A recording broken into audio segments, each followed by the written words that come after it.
പത്തനംതിട്ട അടൂരിൽ മുടി വെട്ടിയത് ശരിയായില്ലെന്ന് പറഞ്ഞ് വിദ്യാർത്ഥിയെ ക്ലാസിന് പുറത്ത് നിർത്തിയെന്ന് പരാതി. അടൂർ ഹോളി ഏഞ്ചൽസ് സ്കൂളിലാണ് സംഭവം. 9ാം ക്ലാസ് വിദ്യാർത്ഥിയുടെ പിതാവും മനുഷ്യാവകാശ കമ്മീഷനും CWCക്കും പരാതി നൽകി. നന്ദുഷ ചേരുന്നുണ്ട് വിശദാംശങ്ങൾ നൽകാനായി. നന്ദു, ഇന്ന് സ്കൂൾ തുറന്നതേയുള്ളൂ, അപ്പോഴേക്കും പരാതി ഉയർന്നിരിക്കുന്നു. എന്താണ് രക്ഷിതാവിന്റെ ഈ പരാതിയിൽ പറയുന്നത്?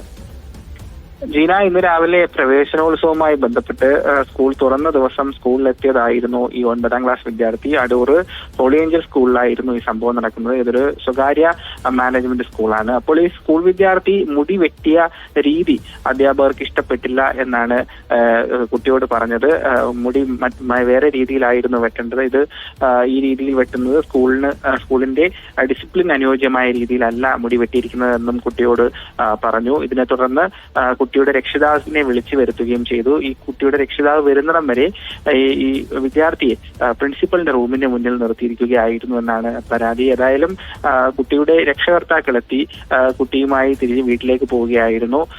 സ്കൂൾ അധികൃതർ ഈ വിഷയത്തിൽ ഇതുവരെ പ്രതികരിച്ചിട്ടില്ല. ഏതായാലും കുട്ടിയുടെ പിതാവ് CWCക്കും ഒപ്പം മനുഷ്യാവകാശ കമ്മീഷനും നിലവിൽ പരാതി നൽകിയിട്ടുണ്ട്. സ്കൂളിന്റെ ഒരു വിശദീകരണം കൂടി പുറത്തു വന്നാൽ മാത്രമേ ഇക്കാര്യത്തിൽ എന്താണ് നടന്നതെന്നുള്ള ഒരു വ്യക്തത പുറത്തു വരികയുള്ളൂ. ഏതായാലും അടൂർ ഹോളി ഏഞ്ചൽ സ്കൂളിലാണ് മുടി വെട്ടിയതുമായി ബന്ധപ്പെട്ട് സ്കൂൾ വിദ്യാർത്ഥിയെ ക്ലാസ്സിന് പുറത്തു നിർത്തിയത്. ജീന.